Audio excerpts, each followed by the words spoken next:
Hello, this is Ujjwal and welcome to another YouTube tutorial on my channel. Today I'm doing a series of cards using 6 different ways or mediums with stencils. These stencils were sent to me by Khyati from Craftadda. These are manufactured in India and it is her brand called Craftangles, and they are beautiful stamps with some unique designs like this one that is called Monuments, and I will be using the Taj Mahal. Then you have the Damsak, basic Damsak I think, and this one is called Honeycomb, and you can see it better now. So it has a delicate pattern. Then this one is I think Moroccan pattern, and then this one is called Dots. It's all grungy and pretty, and this one is a floral pattern. So I will be using all 6 of these with different mediums to give you an idea of how well you can use stencils. So the first one is using stencils with distress inks. Now this is the most common and most easy one. To start with, what you want to do is you want to secure your paper. I'm using washi tape, and then I'm going to secure my stencil as well, because when we are blending the ink we don't want the stencil or the paper to be moving around. And I will be listing down all the supplies in the description box below, so don't forget to check that out. Now what I'm doing is I'm taking some sponge daubers and just simply applying ink on the paper. This paper takes distress inks really well, so I don't have to do a lot of effort in blending them. So I started with mustard seed on the top, then I applied pickled raspberry, and now I'm using seedless preserves, and my last color will be salty ocean. As I'm going downwards, as I'm going moving on with the color, I'm blending a little bit, overlapping the color a little bit with the previous color, but not too much. So you can see that I have this absolutely gorgeous background in minutes. And I had a small area left off in the corner because of the washi tape, so I just went in with the sponge dauber and filled it in, and that's it. That's how simple it was to create. The next thing you can use with stencils, next medium, is called oil pastels. Now I love using oil pastels. They are super easy to color with and super fun. So for this one I'm using some Canson watercolor paper, and I'll be using the portfolio set of 12 water soluble oil pastels and some baby wipes. So to start with, I'm going to lay down a layer of blue on the paper so that I have a little bit of background. So now to smudge, you can use your fingers, but it doesn't blend that well with fingers, so I'm using a wet baby wipe.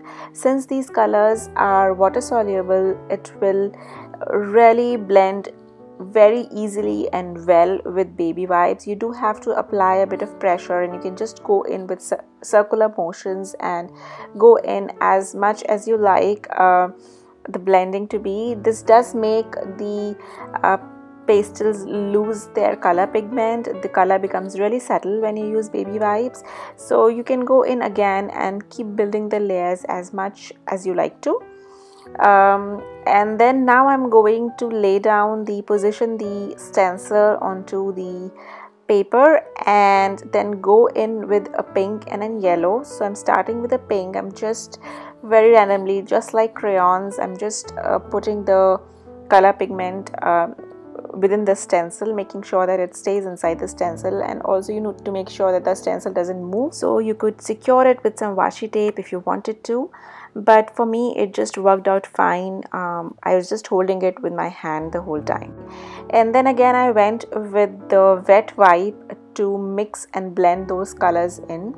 Now make sure when you're using a wipe to use a clean side of the wipe, or use a separate wipe for separate color, because these colors do get into each other. If you are going to use the baby wipe that's already been used for another color, the colors will get contaminated.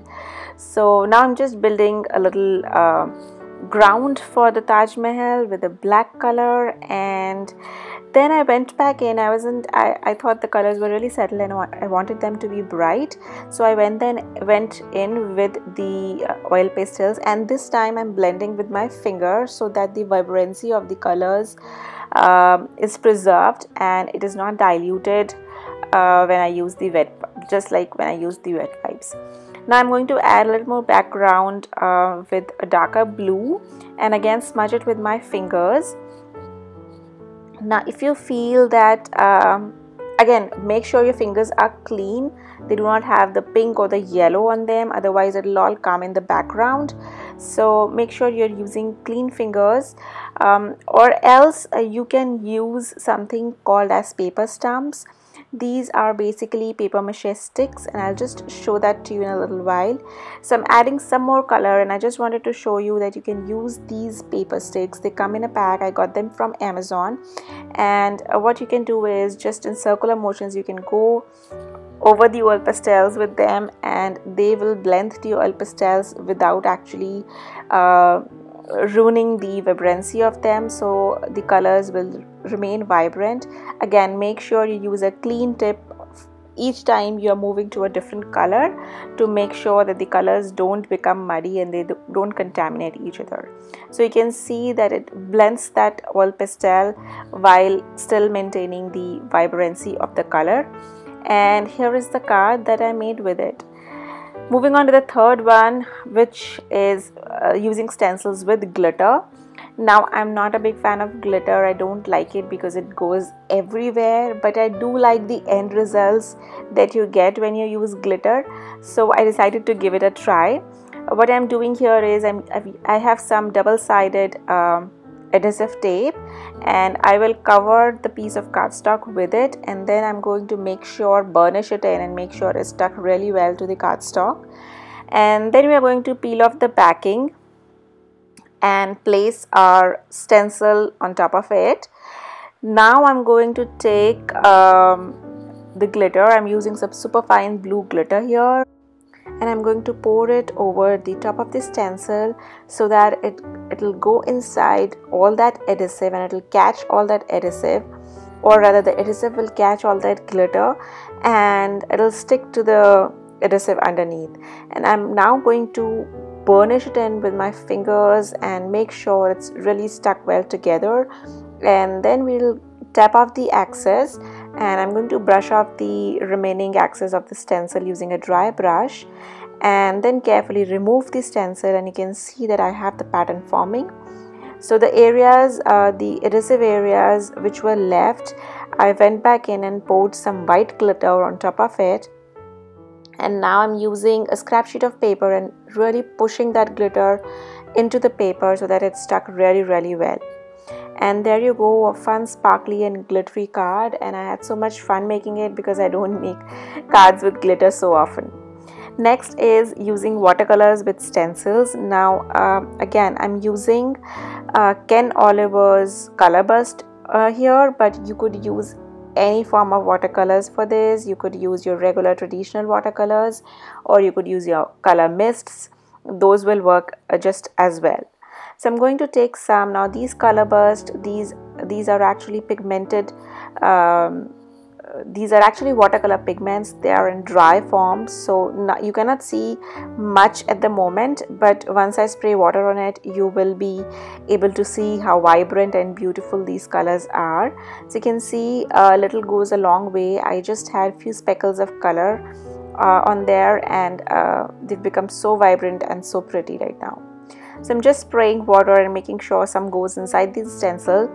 And since I had a lot of color on the top of stencil, I didn't want it to go to waste, so I took a watercolor paper and I just put it on top of the stencil so that I get this watercolor background. Now I'm going to take off the stencil very carefully, and you'll see that we have that stencil pattern which dried out to this beautiful looking background. Next is embossing with the stencils. So now again, you want to secure your paper and your stencil really well onto the surface so that it doesn't move when we are inking it. And now I'm taking some Versamark ink and I stamped on top of the stencil. I did not cover the whole background, I just covered it in parts. And now I'm using some zinc embossing powders. I have 3 colors: butter, rose and leaf color, and I am just using random areas and pouring in these different colors onto the paper. And now I'm going to go ahead and heat set it with my heat gun. And that is it. So simple, so pretty, and I absolutely love this floral pattern. It's a very shabby chic. The colors that I chose also turned it into a very soft, nice palette, so it turned out to be really pretty. The last medium that I'm using is texture paste. Again, this is a super fun one, and this is what we mostly use on our mixed media projects and canvases, but I'll be using it for a card. So I have some texture paste from Camlin, and I have 2 acrylic colors. I have one is aqua green or aqua blue, I think, and one is permanent yellow. I will be listing down these colors in the supply list in the description box below, so don't forget to check that out. And now we are just going to mix those acrylic colors with texture paste. So I have this beautiful soft color, and I am again going to take my stencil and I'm using a palette knife to apply the texture paste through the stencil, and you can see that I have that lovely dots pattern on the paper. And that is it. So you could also use embossing paste if you have those, and I just wanted to go through all the cards once before I leave. So I have this one with oil pastels where I just kept it very simple, added a twine. The sentiment is from Paper Tray ink. This one is, the sentiment is heat embossed with the butter embossing powder, and the sentiment is from Paper Smooches, and I just added some circle punch outs. This one is, the butterflies are from Mudra. They are white heat embossed on vellum, and the sentiment is clear heat embossed. The sentiment is from Paper Smooches, and I also added a little bit of gold wire underneath. The stamps, again the flowers here are from Mudra, from the Gerbera Blooms stem set, and I added some mulberry leaves and some gold thread underneath it. This one, again, the sentiment is from Paper Smooches, and I added a little strip of glitter on top again to finish up this card and keep it really simple. This one, the flowers are again from Paper Smooches Best Birth set. The flower as well as the sentiment, I just watercolored them and put it all together. So I hope you enjoyed this video, and I hope I gave you some ideas to try when you are working with stencils. So don't forget to watch my previous video and subscribe, like and comment below on what you want to see and did you like this video, and I will see you again next time. Bye bye.